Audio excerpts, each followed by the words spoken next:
Well, good afternoon, good morning, good evening, wherever you are listening. We are thrilled that you've tuned in for this Zoom session of the Patterson Foundation with our current cohort of TPF Fellows. Today, we're going to explore the concept of leadership, willingness, readiness, capacity, and culture. And this is one of TPF's fives, the Patterson Foundation's fives, where these are tenets that we have learned over time strengthens our work as we work with individuals, organizations, and communities. So we're going to take each one of the LWRCCs and we're going to talk about them, and each of the fellows are going to share their perspective. So let's first talk about the L, leadership. So I'm going to turn to Kellie Alexander, and I'm going to introduce everybody as we go along. So I'm first excited that Kellie's going to share about leadership. Yes, thank you, Deborah. So for leadership, it's really the value of collaboration understood and used to drive that impact. An example I think of when I think about this leadership in LWRCC is through the Margin and Mission Ignition Initiative. And it's when looking at an earned income venture. There's a series of labs and meetings that take place beforehand before diving into the earned income venture business planning process, where it's really looking at, is the leadership of the board, the CEO, development staff, communications and marketing teams, really the organization and team as a whole, is that leadership ready and willing, and all the other LWRCC tenets to go into that earned income venture? But it starts with the alignment of leadership. Well, and I think the word alignment is so critical, whether it's within an organization or if we're working with an external partner. So it's not who's leading, but that whatever leaders are at the table, they are aligned with the aspirations for how they're going to work together. So it works internally, LWRCC, with leadership, and externally with LWRCC. But okay, so say we've got the leaders, they're all in line, they know where we're going. So now it goes to the tenet of willingness. So let's hear from Avery Cruz Prado de Lima, who's going to share with us her perspective so far on the importance and how willingness plays out. So thank you, Deborah. So willingness, which is our second letter in LWRCC, is about enthusiasm for working together and with others to accelerate change. And as Deborah just mentioned, this could be internally or externally. And so whenever I think about willingness with an organization, something that comes to mind is the Suncoast Remake Learning Days Festival. And so organizations come together and sometimes they need to partner with one another because one has some item, the other has another, but together they're able to really flourish and make a better event than they would have independently. And so that willingness to connect and to reach out and to collaborate is extremely important, and I feel like very highlighted within this specific event. Well, and I'm going to again take LWRCC can work inside organizations, it can work in community, and quite frankly, it can also work in your own families, in your own neighborhoods. We find that when there is alignment, things move forward. And when there isn't alignment, you can figure out which one of the 5 letters isn't working today. And a willingness to do something together is absolutely key if we're ever going to move forward. Well, let's head on over now and talk about readiness. Because that's a different skill, the different tenet all into itself. And we're going to hear from Alexa Carr on readiness. Thank you. So readiness is all about the availability to embrace the journey. And an example that I think about is actually new this year. It's with a partnership between Fueling Dynamic Fundraising and the fundraising school at IU. And this gives the opportunity for 40 participants from different organizations around the Suncoast to participate in one of 2 classes from the Fueling Dynamic Fundraising. But it is an investment of time. It's an investment of time on our part, and it's an investment of time on their part, and the fundraising school as well, because they're coming down to Sarasota. So they have to be ready to take on this journey. And there's been so many organizations that have shown that they are ready, that they have the time, they have the energy, they have the right people to bring on. And there's just been a lot of excitement around this. And I think there's been truly so many examples of readiness to take on this challenge to help develop their fundraising. Well, and I'm going to take it to another initiative when it comes to willingness, is we can got leadership aligned, everybody's willing to work together, and then all of a sudden you get a federal audit, or all of a sudden a key staff member has to leave for a medical procedure. That really can kind of tweak your willingness. So it's understanding it's not bad if, excuse me, could tweak your readiness. It's not bad. It's just the reality that we have to embrace if we want to move forward on all cylinders. So we've covered leadership, willingness, readiness, and now Andrew Spector is going to talk to us about capacity. So Andrew, what's your perspective on capacity? Yeah, thank you, Deborah. So we define capacity as the ability to bring assets to the work and implement strategic recommendations. So this is really about making sure that, well, being aware of what you can offer, and in a collaboration, making sure that everybody is bringing something unique to the table. And so my mind goes to EdExplore-SRQ, which is one of our 9 legacy initiatives, which was really about connecting students with community-based opportunities or community-based experiential learning opportunities. And that's a partnership that was between the Patterson Foundation, Sarasota County Schools, the Community Foundation of Sarasota County, Arts and Cultural Alliance, Education Foundation, and the Science Environmental Council. And each of those partners have played different roles throughout the timeline of EdExplore-SRQ.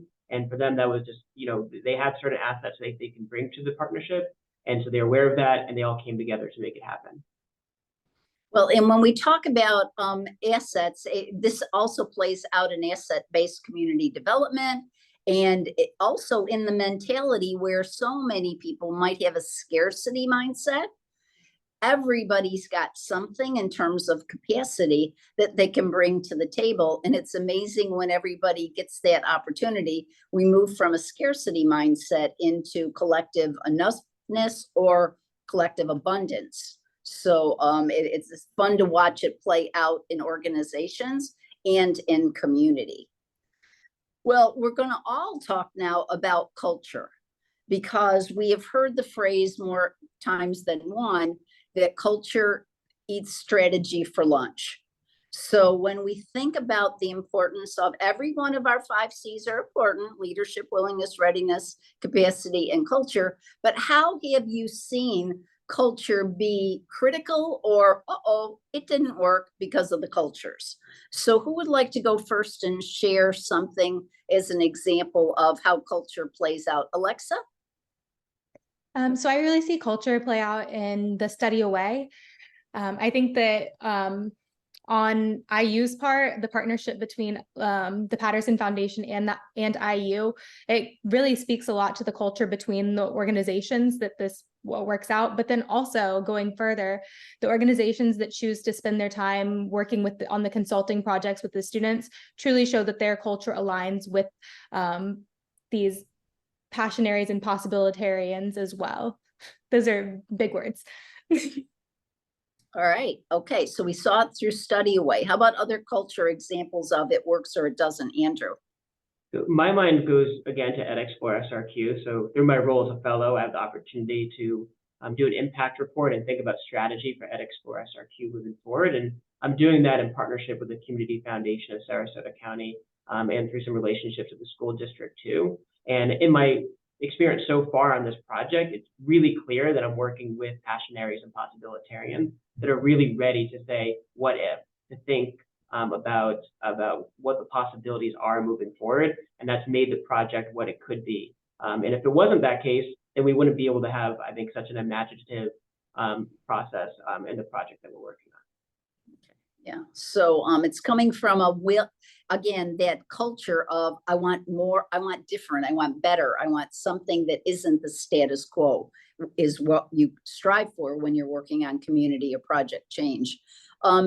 Kellie, do you have anything you'd like to add on the culture? I would, thank you. Over the past year I've been here as a fellow, that has been one of the biggest things, and one of the greatest things I think I've really learned about is TPF's culture as a whole, through the approaches, how it lives out its values, through joyful stewardship, and paying attention, especially to LWRCC. So seeing it in action throughout all the initiatives, all the projects, even when onboarding as a fellow and seeing how my own alignment between values and how I took place in a work culture was a big learning process to then be able to think about, as I prepare to launch, what does the culture look like where I want to go next? And so being able to develop my own mindset around that and take that in the future. Well, and as a values-driven organization, we have to continually affirm our values and live them out in how we work. And LWRCC is a nice weaver throughout our values. Avery, do you have anything you'd like to add on the cultural aspect? Yes, Deborah. So culture for me, especially within my work here at the Patterson Foundation, really seems to be about that shared belief in an organization, an idea, or a mission. And I really think that that starts with the shared belief in one another and that connective tissue that is built amongst team members. And one of the initiatives that I really see that in is the Suncoast campaign for grade level reading, specifically with the When You Wonder book circles right now. So I have people all over our 4-county area that are participating in these circles that need their books. And the SCGLR team, I can send a quick text message and everyone jumps together to make sure that we are able to get those books out to the people to create that connective tissue. And that wouldn't be possible without a shared belief in what we're working towards. And so I think it really highlights the unique culture that is being built here at the Patterson Foundation. So now we're going to delve in just for a little bit on when LWRCC is not working. All right. So has anybody experienced or observed when we've got one of the letters not working? We're not going to use names at all, but what is it that we throw our hands up and walk away and say, never again, we will not do it? Or how do we deal when there's a little drop off in the LWRCC? Avery. So with the nonprofit internship program, sometimes we have organizations that reach out to us and they're so excited. They have that culture, they have that willingness, they have the leadership, they have the capacity, but they don't have the readiness to take on that intern, to take on that responsibility. And so while it's a not right now, it's a let's see how we can develop your organization to be ready to take on this responsibility the next time that we're doing a call for an internship profile, because we'd love for them to be able to participate, but we want them to be ready to take on and teach this intern and engage with this intern in the best way that they can. Has anybody else got an add-on example comment? Kellie? Avery, I really loved that example. That made me think of something with like laying the map. So when others are ready, if you're not ready at the time, the map is already laid, that roadmap to go through those steps is already laid. And I think of Suncoast Remake Learning Days when I think of that roadmap. We've done it for 2 years now. Coming up 2024 will be the 3rd year for Suncoast Remake Learning Days. And so all these organizations or businesses, nonprofits are looking at how to host events. And there's, we really at the Patterson Foundation encourage that collaboration between, but it does take that LWRCC to be able to say who has a venue, who has content, what time, what date, all those details. So kind of laying that roadmap for the letter of agreements, for all of the different labs that are hosted, for building the audience, laying those steps out. So when the LWRCC is in place, or you can kind of pinpoint which area might need a little bit more energy, more effort, then those are in place for when those are ready. So Andrew or Alexa, any other comments you'd like to make before we wrap up? Are you good? Okay. All right. So I got a couple of comments as we close. Number one, people might be going, leadership, capacity, culture, and we'll give you a little hint. Just call it Lakewood Ranch Country Club. It's totally irrelevant to LWRCC, but it's an easy way to understand the order because there is a thought behind why we have that particular order. Then my other closing comment is how, if you didn't know before, you now have seen why the Patterson Foundation is thrilled, delighted, joyful to work with TPF Fellows. Each one of the people on this screen totally says, what's the concept? How does it work? Let me see how it plays out in the work, and let me learn so that I can use it in my life now and in the work ahead. So again, I want to thank Kellie, I want to thank Avery, I want to thank Alexa and Andrew for your thoughtful participation. And we hope all of our viewers take away something of benefit when it comes to LWRCC. So thank you all very much. Thank you all.